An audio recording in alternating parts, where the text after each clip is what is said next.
And now, Dr. Grigri's Movie Corner.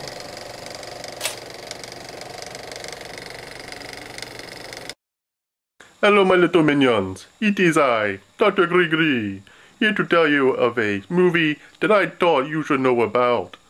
Strange Things Happen at Sundown is a low-budget vampire movie that starts out in a very unique way. A female vampire hunts Italian mafia vampires.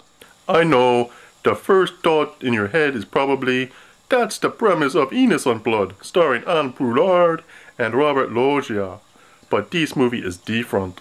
Even though Innocent Blood is a much better Hollywood production and is one of my all-time favorite vampire movies, Strange Things Happen at Sundown is an independent movie with a higher production value than most.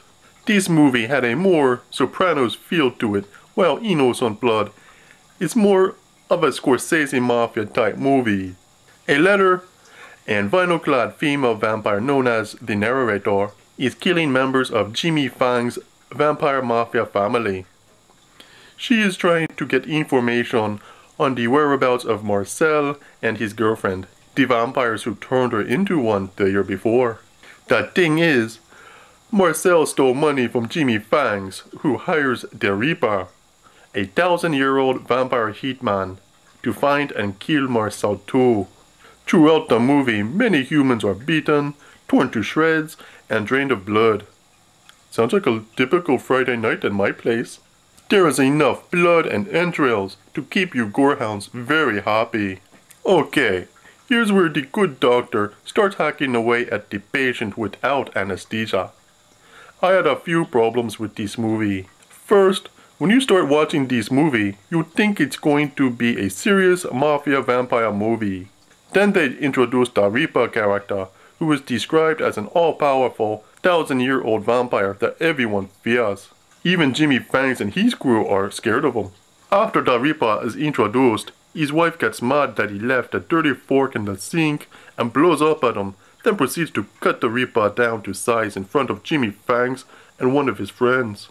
I think this scene was supposed to be for comedic effect, considering how over the top the wife was hysterically screaming.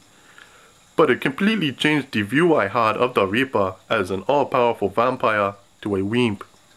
A bad choice on the filmmaker's part, I think. Now you know, my little minions, Dr. Grigri is not a prude. I do love my rum and my ladies. Hi, Dr. Grigri. Hello, Dr. Grigri. Hello, Dr. Grigri. Hi, ladies.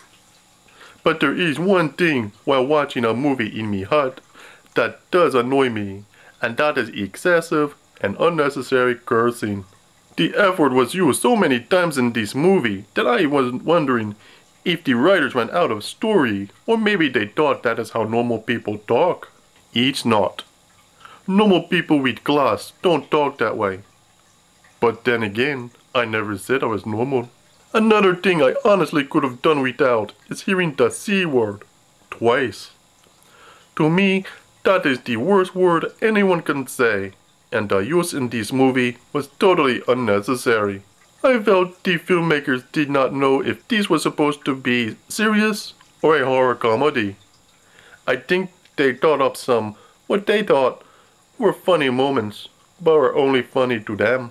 I am not going to say you shouldn't see this movie, because what I just said were the main minuses.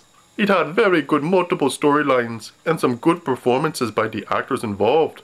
If you want to find out more about Strange Things Happen at Sundown, go to Insanorama's website at insanorama.com.